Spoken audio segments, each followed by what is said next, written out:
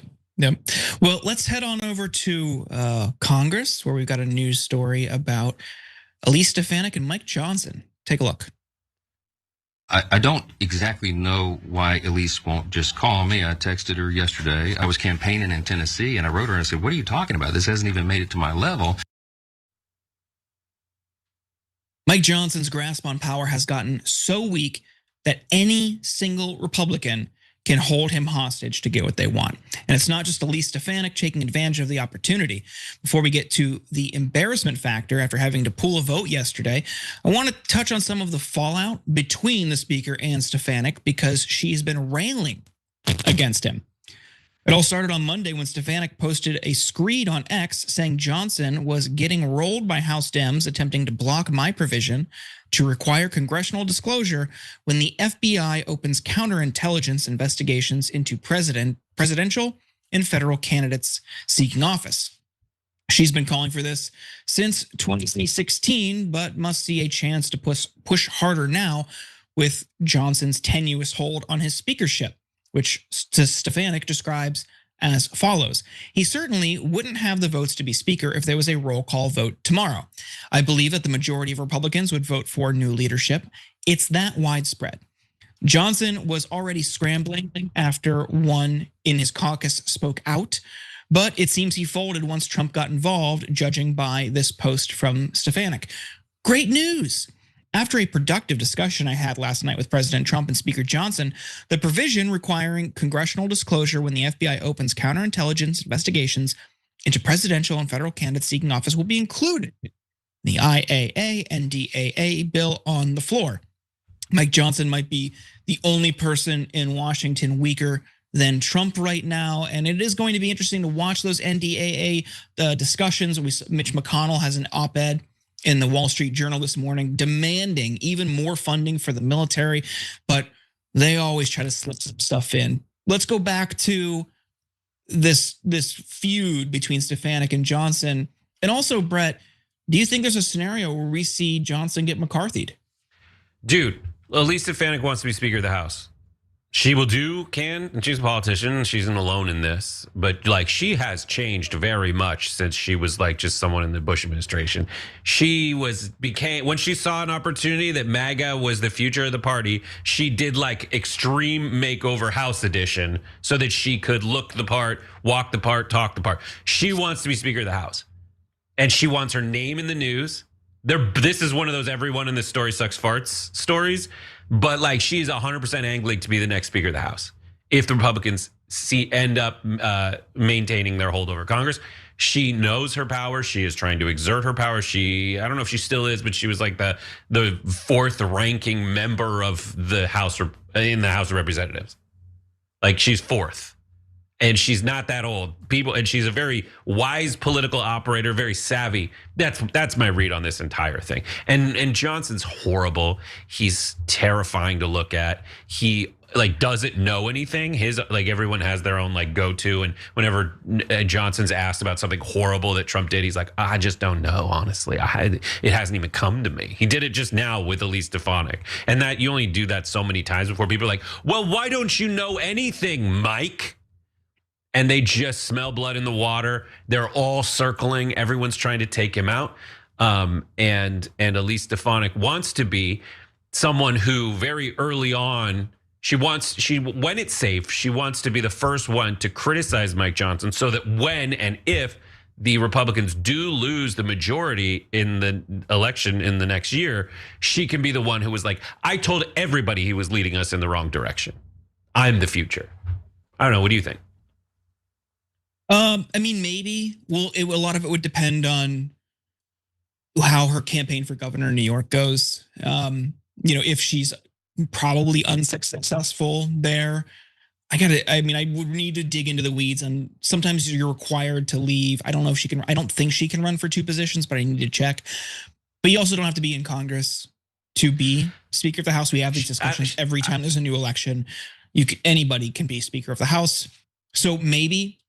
But I think they see this as like a leverage point for them to do their own pet projects. But on this, yes, it's congressional and presidential notification for those types of campaigns, but it also seems like them looking out for themselves.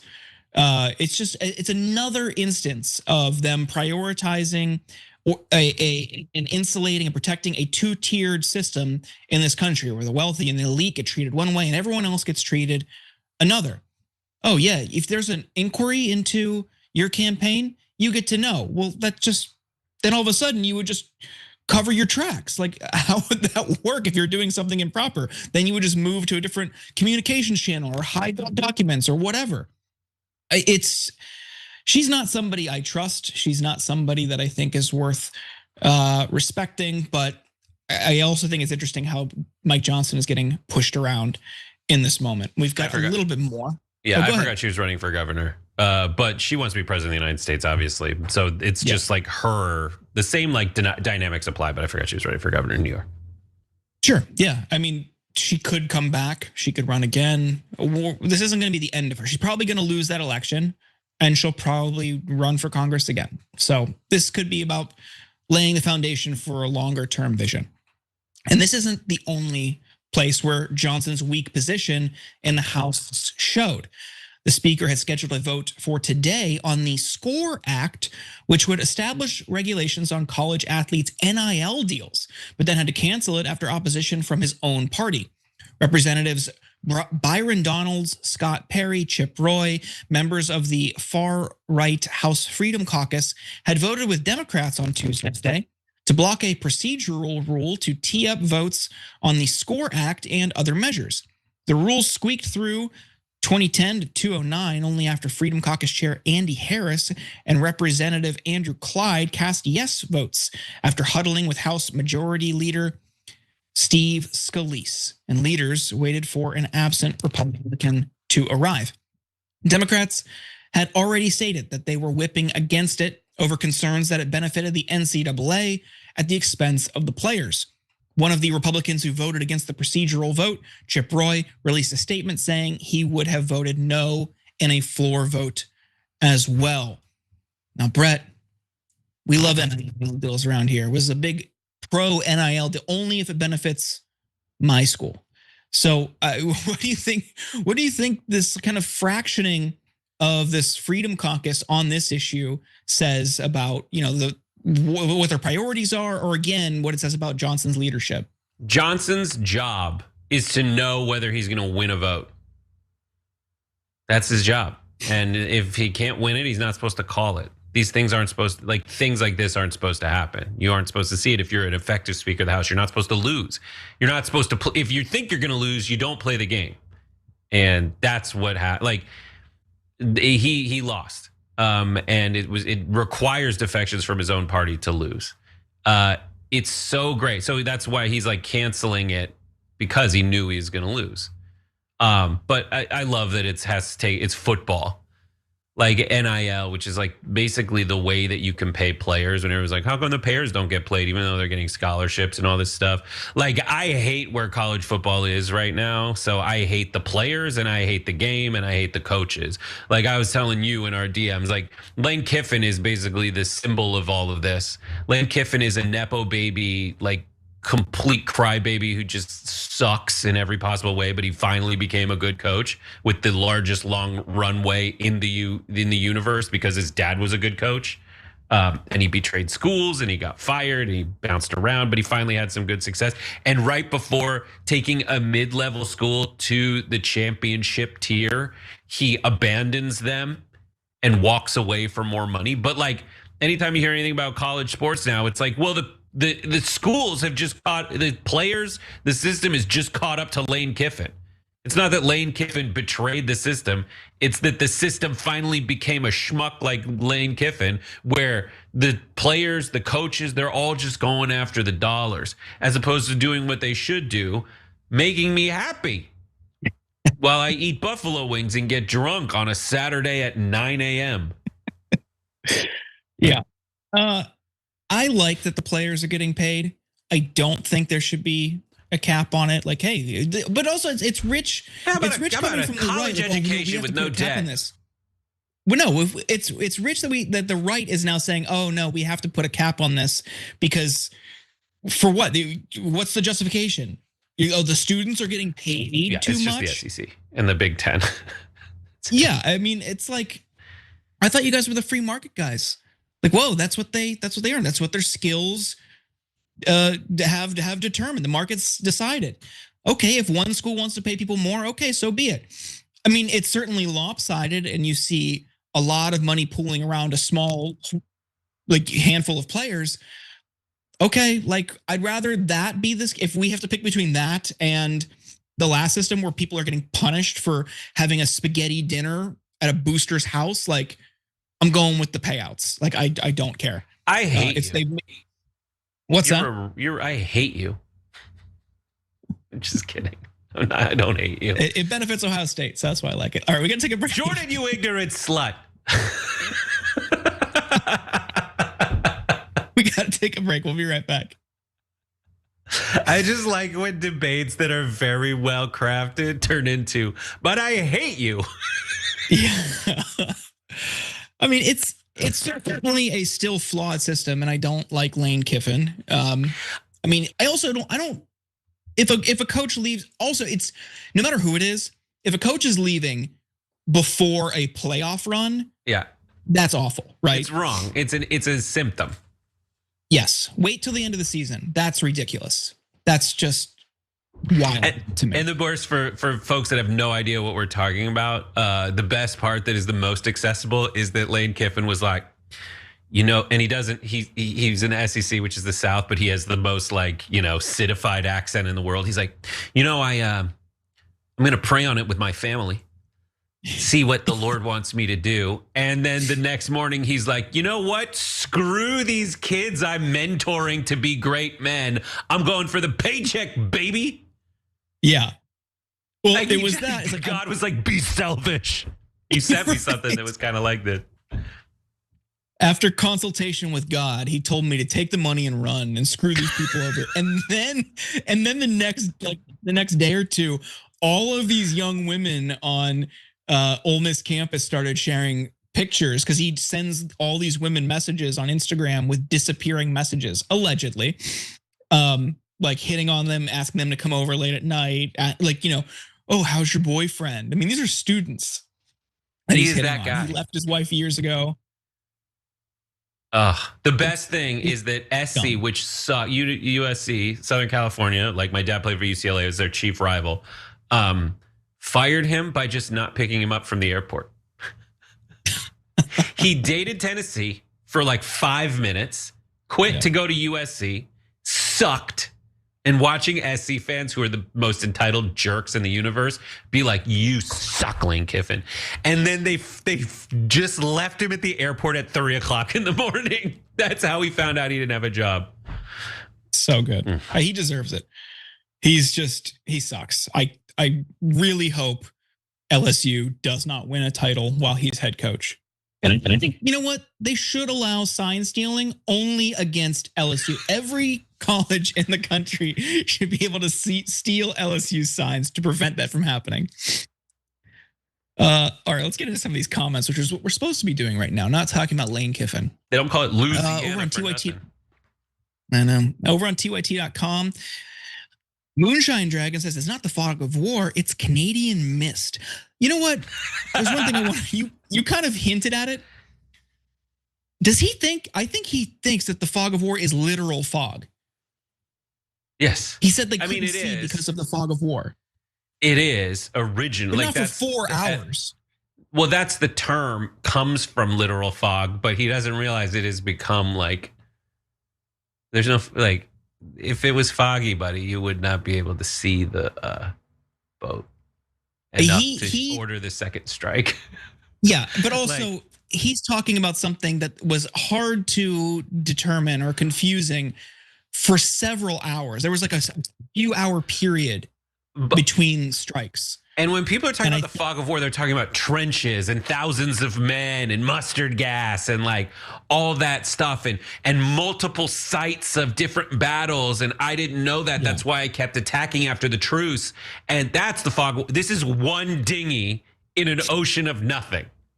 Yes. Yeah.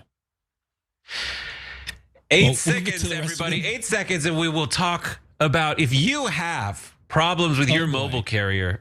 We got a solution for you.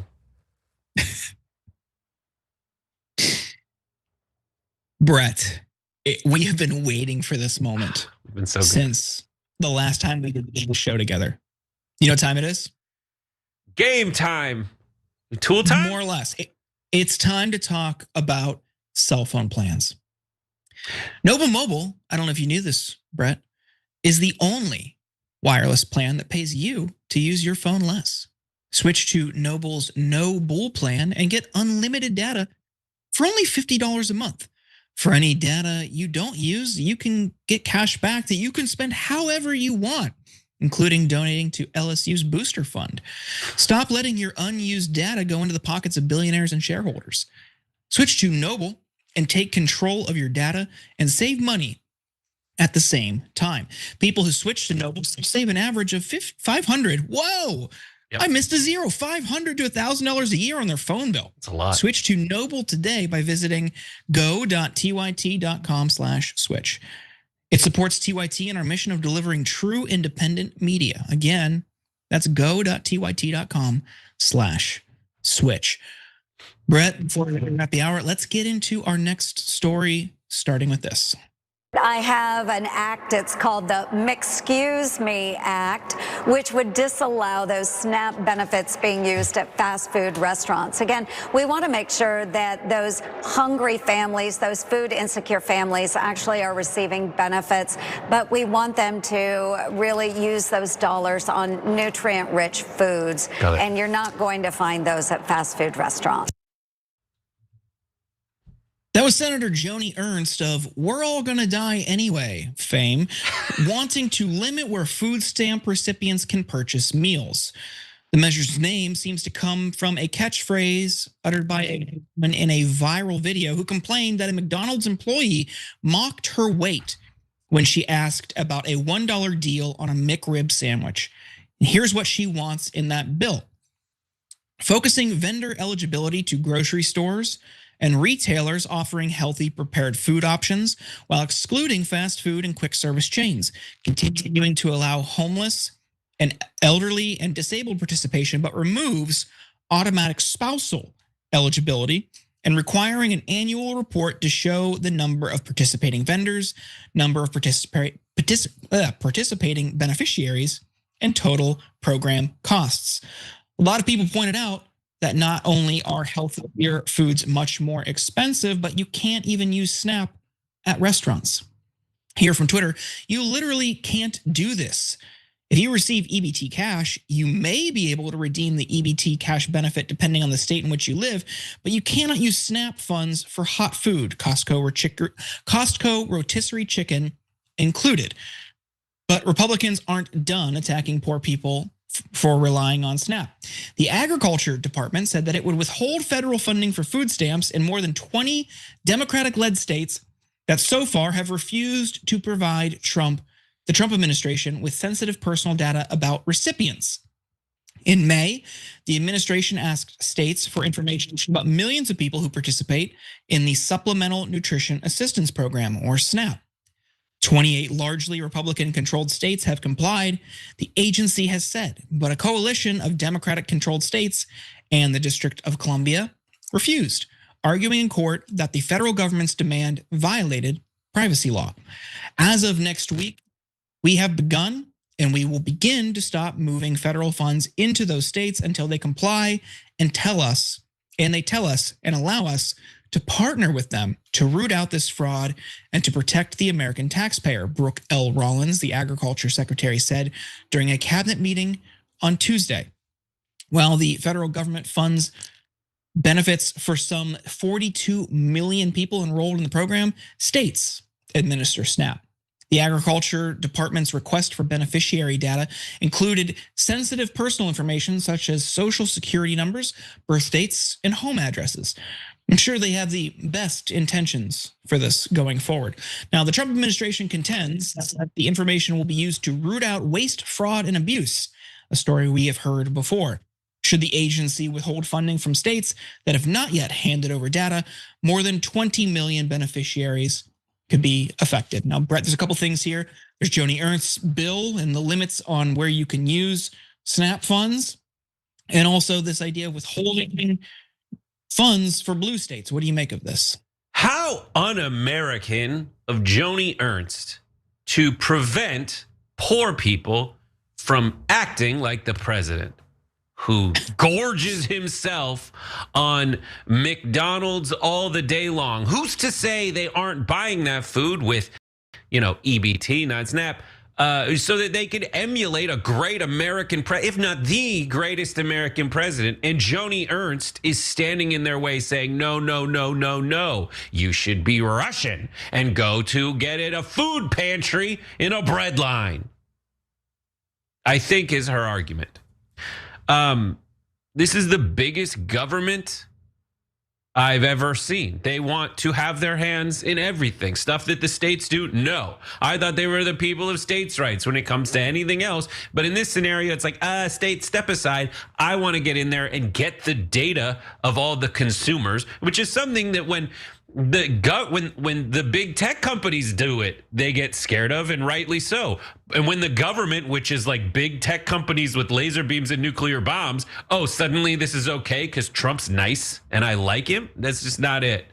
That's just not it, man. And like, they've proven that their stated intention of getting rid of waste, fraud, and abuse is something they're bad at, which they're doing this on like the day of the funeral of Doge, essentially, where they said they were going to be able to do it, and it didn't happen. And not just because of incompetence, but also because Trump and the daddy of Doge fought.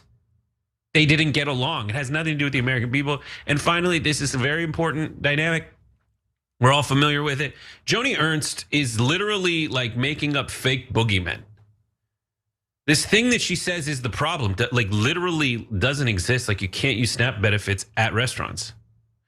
And it also paints these folks as like the poor just have it too good where they can go get Big Macs. And suddenly you guys care about nutrition? Blow me, literally blow me. You like right. That, what? Nutrition? That's insanity to say. Good, what are you, Mrs. Doubtfire? They'll only have good nutritious foods with me. These poor people who are also trying to kill us at every turn. Psychopaths. Yeah. I mean, the idea that they care about nutrition is ludicrous. The lobby, the sugar, the corn lobbies have pressured the USDA to limit the benefits to prevent the purchase of hot prepared foods, healthier foods, like at a grocery store's hot counter. Instead, they can buy junk food at a gas station, but you can't buy rotisserie chicken, prepared vegetables, anything like that. It's not about nutrition. It's about pumping money back into the processed food industry. That's all it is. We got to try to squeeze in, Brett, our last story for the hour, starting with this. Every time I end a war, they say if President Trump ends that war, he's going to get the Nobel Prize. So I end that war. Well, he won't get it for that war, but if he ever gets it for the next war, now they're saying if he ever ends the war with Russia and Ukraine, he's going to get the Nobel Prize. What about the other 8 wars? India, Pakistan. Think of all the wars I ended. I should get the Nobel Prize for every war, but I don't want to be greedy. He doesn't want to be greedy. That's one thing we can all agree about Donald Trump. But he is in the middle of his administration facing accusations of war crimes, and he's back to complaining about not getting the Nobel Peace Prize. That was from his cabinet meeting on Tuesday. And he's claimed he's ended multiple wars, but in reality, he's ended none. While he didn't get the Nobel Prize, the people around him found a consolation prize, slapping his name on the Institute of Peace. And you can see that here. Now, if you were wondering where they found those letters, which don't match the inset lettering below it, journalist Marissa Kabas has one theory. The metal letters the administration used to plaster Trump's name on the side of the USIP building today appear very similar to the ones Doge pulled off the wall when they illegally took over the space in March. Not having to buy new letters would arguably be the most concrete savings Doge has ever made. But they did this while the ruling that determines who has power over the institute is still pending. So this may or may not end up having to be reversed based on that outcome. Why did they do this? Because Trump plans to use the building to host the signing of a peace agreement between Rwanda and the Democratic Republic of Congo on Thursday. Trump concluded that conflict in the wars he's, quote, ended. And here's why that's not true. In June, the two countries signed a peace agreement in Washington aimed at ending decades of conflict. Trump said it would help increase trade between them and the US, since the latest deal both sides have accused each other of violating the ceasefire, and the M23 rebels, which the UK and US have linked to Rwanda, have threatened to walk away from peace talks. In July, the rebel group killed at least 140 people, including women and children, in eastern DR Congo, according to Human Rights Watch. But hey, he's got his name on yet another building, Brett, and I think that's something we can all celebrate. I mean, this guy wants a peace prize so bad he's starting wars so he can end them, I guess. Like, is that what's happening? And honestly, Trump, I'm sorry, the best way for world peace is to never give you that war by the dynamic we've just established. Like, dangle the peace prize in front of this guy, and sure, he's going to go out and try to end a bunch of wars. And all the wars he's claimed to end follow essentially that exact dynamic. Either he's made them up and they don't exist, or like this one, it's like a key group just isn't participating in the, like the people who are doing the killing are like not really at the table anyway. India, Pakistan, half those countries, one of those countries was like, he did nothing. He was not involved in this at all. And so on. And the one where the Azerbaijan one, he kind of was the most responsible for making a difference in. He can't even get the name of the country right. But I think at the end of the day, we should just like tell him, all right, just one more war, buddy. If you get rid of it, if you ease tensions globally, just one more time, we'll give you the peace prize. But we never do, causing him to actually do good because his only motivator is putting his name on stuff and getting ribbons. In this Republican Party has always been like, why do they get a trophy for everything? And Donald Trump wants a trophy for everything that he does.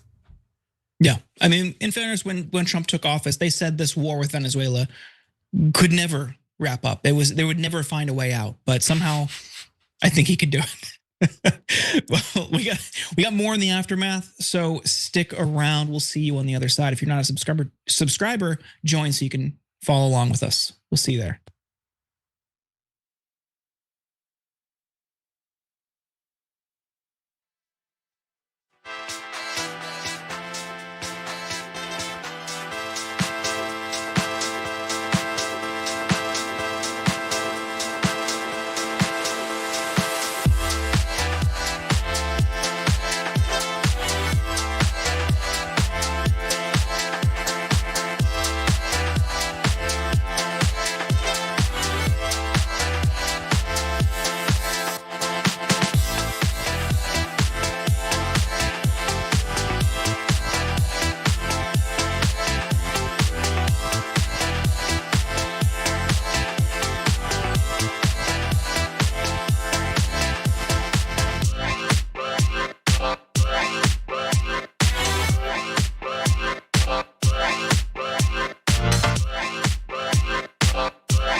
What are you still doing here?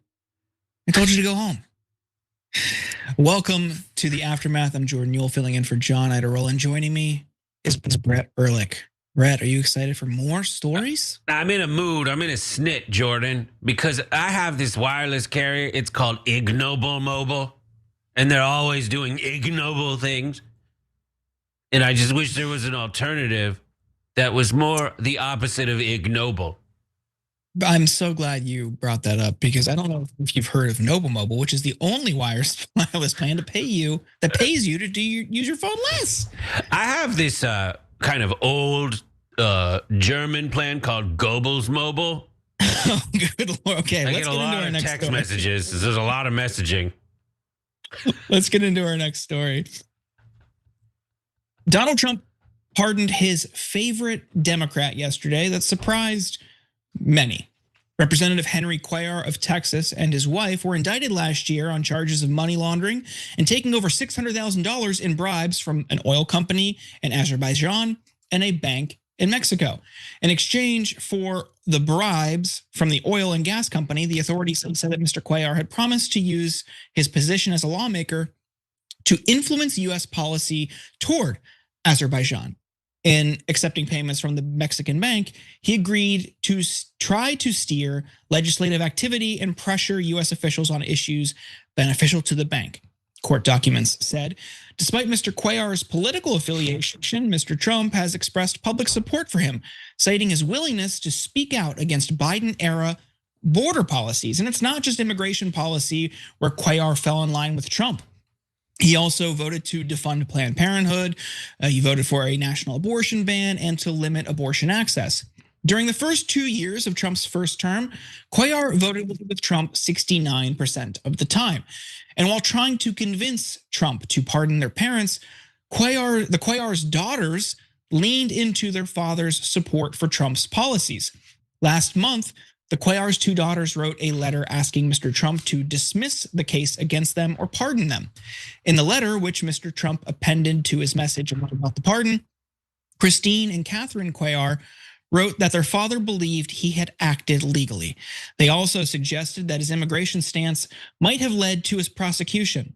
He has never been afraid to speak his mind, especially when it comes to protecting the people of South Texas and securing the border from the policies of the previous administration, they wrote. Cuellar announced yesterday that he will be running for re-election as a Democrat. But this is just the latest in a long line of members of Congress, past or present, that Trump has pardoned. Reporter Jamie Dupree compiled them here. You have Chris Collins, Duncan Hunter, Steve Stockman, Rick Renzi, Robin Hayes, Mark Silgender, Duke Cunningham, Michael Grimm, John Rowland, George Santos, and Rod Blagojevich, which makes you wonder, Brett, is there a crime that any member of Congress could commit where they would face repercussions? What do you think? This is just like so much of this is so perfect. And I also feel crazy because you basically say this is the kind of stuff I foresee Donald Trump doing. And it's crazy because Donald Trump was supposedly voted in by a bunch of people who are trying to get all the corruption out of Washington. Trump has an agenda, and his agenda is to vilify anybody who is an immigrant, blame them for the affordability crisis in America, and then basically try to win a messaging war based on that, and then to drive wedges between people. And Henry Cuellar has shown that he has like some instincts to side with Trump because he lives in a border region and people do not like the immigration stuff. Those are really the only people I will listen to about immigration problems, is people that are actually affected by it, as opposed to folks who just watch Fox News and say like, oh, I guess I should be upset. But like, Cuellar was indicted for corruption charges for receiving money in trying to advocate for another country, Azerbaijan. That's not a border state for us. And that is utter corruption. And rather than let that all play out, Donald Trump's like, yeah. And then Cuellar also just has like hot daughters, by the way. So he's like, make the daughters do something. Like, he's freaking out. So he's like, throw my hot daughters at Donald Trump's lap. It's insane. And Trump's like, yeah, sure, why not? But the coolest thing that Henry Cuellar can do after this, if the most Trump-like thing he can do, is never vote with Trump again. Because that's what Trump would do. Do you think Trump's going to be nice to you in the future if you're not nice back to him? No. That's it. Now if you walk around Henry Cuellar feel like you owe Trump one, you got another thing coming, because he doesn't care about you. He's just trying to use you for political points. Yeah. Well, I think I also can't look past how Democrats like Nancy Pelosi and Steny Hoyer helped defend Cuellar in the 2010s. He faced a primary challenge twice against Justice Democrat Jessica Cisneros, who was on this network many times throughout the course of both of those campaigns. And in both of them, they were close, tight primaries. I mean, Pelosi flew down there herself, as did Hoyer, to knock doors, to speak at rallies, to fundraise for Cuellar. And this was while he was voting with Trump. This was during the first 2 years of Trump's term, while he was voting with Trump nearly 70% of the time. And just simply because she was an outsider and they wanted to protect against primary challenges, and especially because she was a progressive and a Justice Democrat, the top leadership in the Democratic Party went to that district to defend this guy. And he has still since supported Trump on many different things.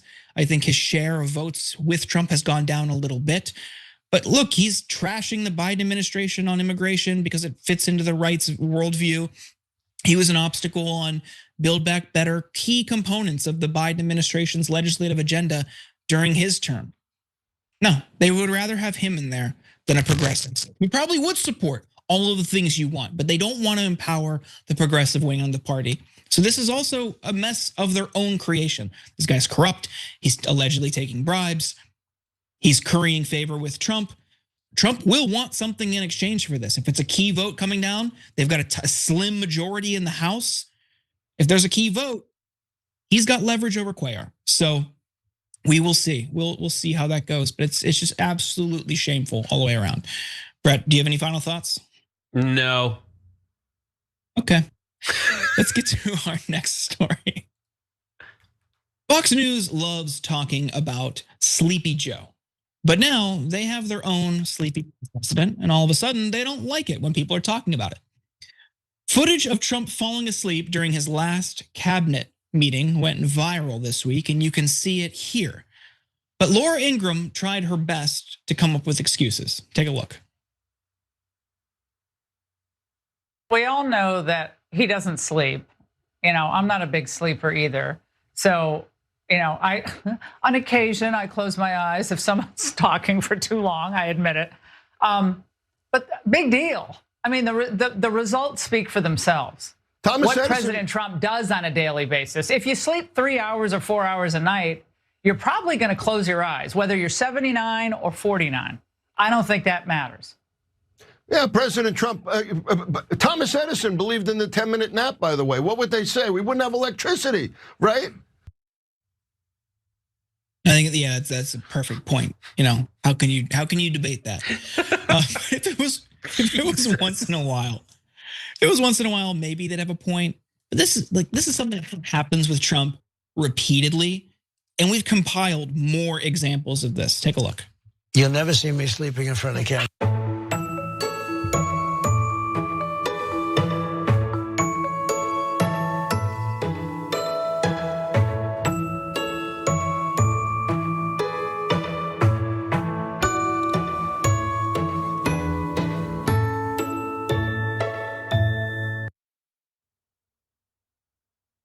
Brett, what do you think, Brett? Jordan, wake up, you're on camera.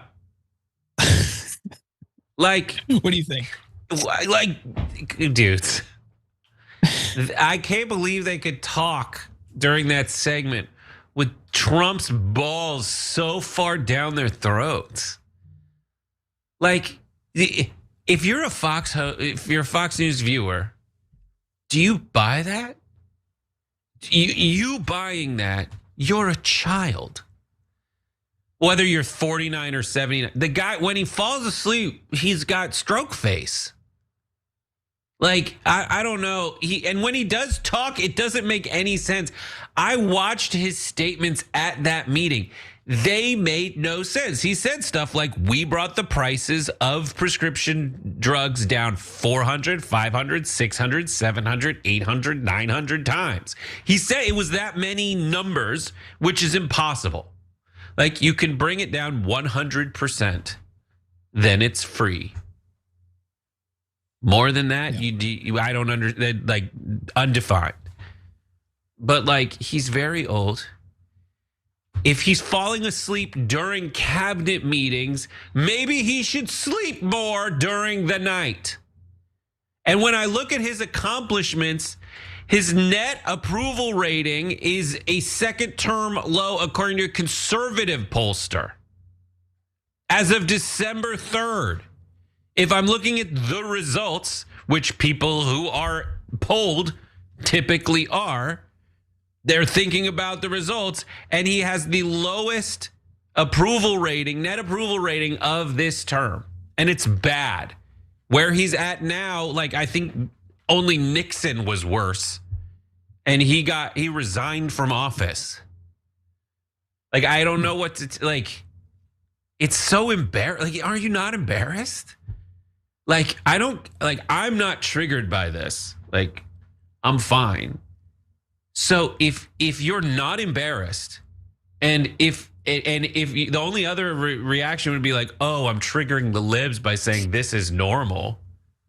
We're not triggered. You're a douche. You're an idiot. You're brain dead, right?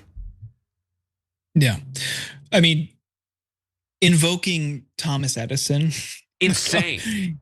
He's not tired. He's not overwhelmed or exhausted by the job. He's just brilliant.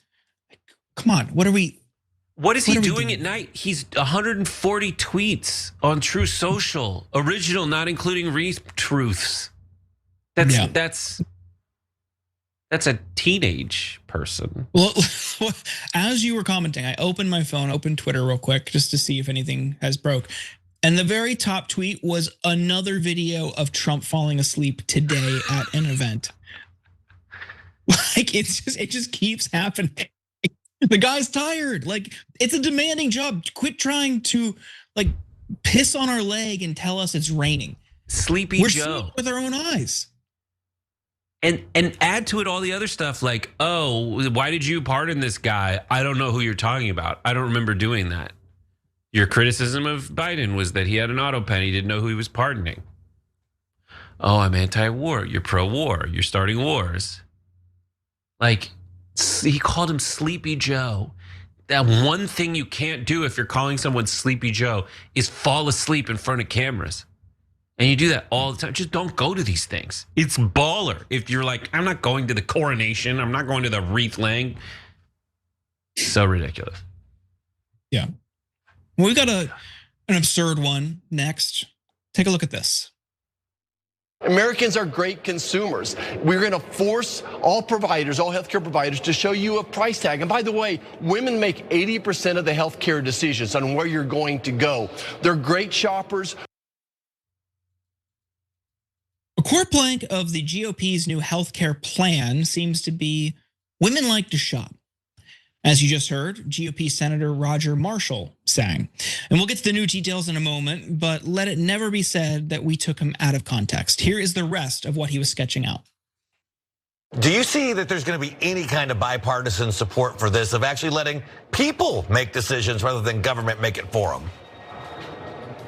You know, I really, really do. Now, we're not going to see it here in December. December is going to be, I'm going to call it a show vote. But in January, we hope to have a bipartisan package where we're doing what you said. Rather than giving that $150 billion to big insurance companies, let's give it to consumers. Put it in their hands, couple that with price tags. And then if we allowed association plans to be sold across state lines, then a Costco or Amazon could offer some type of an association healthcare plan and have that bargaining power of a big group of people as well. So there are solutions out there, but it all starts with empowering patients, giving them price tags, giving them choices. So what they're talking about is people buying their own health insurance plan in like a marketplace of sorts. Interesting concept. Please make it explicit for people watching. That is what Obamacare is. Exactly. Yes. That is the exact same thing. People making decisions. Good Lord. That's how it works. That is just how it works. Yeah. That's in addition to other regulations like, you can't deny people based on pre-existing conditions, a great thing that didn't exist until the Affordable Care Act. And there's subsidies to help lower the cost. It's not a perfect system, but it is a better one than we had before it. That they want to get rid of it. And they want to pump more and more money into big corporations that have no business meddling in your healthcare, because there is an incentive for them to deny claims. If you want Costco or Amazon making your healthcare decisions, I think you're crazy. But Senator Marshall chose not to share many details, of course, because they wouldn't be great. One of his colleagues, Bill Cassidy, explained what they're working on. Cassidy has explained to reporters that the emerging GOP plan would entail Americans using existing ACA tax credits, not the enhanced subsidies that are set to lapse at the end of the year, to purchase high deductible bronze plans on the insurance marketplace. HSA funding from the federal government would then help enrollees cover out-of-pocket costs. HSA funds generally cannot be used to cover monthly premiums.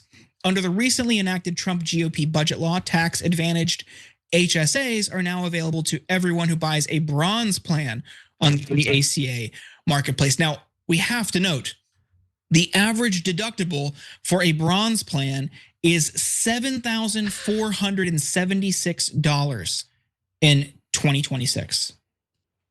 You have to pay out of pocket before they even kicks in. What's the point? Now, why are they pushing forward this half-baked healthcare plan now? Because they're running out of time to block extending the ACA subsidies without any alternative fix. Some Senate Republicans are expressing frustration that their conference hasn't been able to unify behind a healthcare plan ahead of a vote next week on a Democratic proposal to extend health insurance premium subsidies that will expire in January. The GOP has no consensus on how to proceed on the issue, which may spur a group of Republican senators to cross the aisle next week and vote for a Democratic bill to extend the subsidies under the Affordable Care Act. Brett, I feel like we have this fight all the time in Congress. It's something's about to expire. There's some sort of component. There's some component of the ACA that's set to elapse or expire. Republicans insist they've got a better alternative, and all it is just the marketplace with Trump's name stamped on it and higher prices. What do you think? Yeah, like it's the dumbest. It's the dumbest. And even now, like today, from what I saw one thing indicating Trump's like, yeah, maybe we should just like kind of put a moratorium on the hikes to the premiums and maybe keep it going a little longer with the subsidies. That's what the Democrats were saying. He just wants his name on it like a child wants his name on a backpack. Meanwhile, people are dying. Like our system, this system that they're outlining, the other thing you need to know about this is Trump has said that the healthcare plan of Trump Care is coming in 2 weeks. But the problem with that is he said it during his first administration. So he has had literally longer than any president besides FDR, since FDR, and we had term limits essentially, to get this in place. Like, he still hasn't come up with it because he doesn't care. He doesn't care about anything other than having his name on it. Now, the fascinating thing is like, eventually these guys just invent what we proposed because they know that our ideas are better. They just have to hide the fact they have to take a long time to erase our name from the paper and write their name over it. Like, that's what's happening. It's insane. I don't know how else to really react to this other than to say, like, dude, like, other countries have better systems than all of this. They just handle it. If you really care about how expensive this is, have them open their books. Price tags are one thing, and I understand it's possible that Amazon might like do it, but you're just essentially inventing another insurance company. That's the other plan. Oh, Amazon will have like a thing where they can go and offer some collect. Like that's an insurance. That's a private insurance company.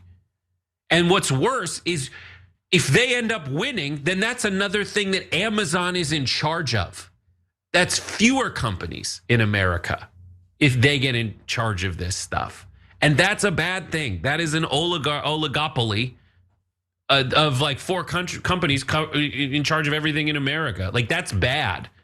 And that's worse. It hurts small businesses. It hurts consumers when that happens. That is a very big problem with capitalism is you have these companies that lose money, corner an economy, and then raise their prices. Hence, like that's why Ubers are so expensive now. Yep. Yeah. Sorry. Look, they can say they've got a better alternative. They, just like the corporate Democrats, take money from the health insurance companies. They are never going to do anything that benefits you. They're going to do something. They're going to preserve a system that allows your money to flow into private health insurance companies. And now Costco and Amazon potentially want to get in on the mix. Amazon's already trying to creep into the healthcare space. You have to ask yourself, do you want a giant corporation meddling in your health insurance decisions and your healthcare decisions, not your insurance? There's a better system. Every developed country has it. We, for some reason, have deluded ourselves into thinking it's impossible and it can't happen here. Other people, you talk to Canadians, talk to people in Britain, talk to people throughout Europe, they love it. They love not having to worry about going into medical debt and spiraling into bankruptcy if a catastrophic accident happens to them or one of their family members, God forbid, gets cancer. They don't have to worry about that. Only we do. But well, as Roger Marshall said, women love to shop, so maybe that's our solution. That's all the time we have. Thank you so much for watching. Stay safe out there. Stay sane out there. And we'll see you.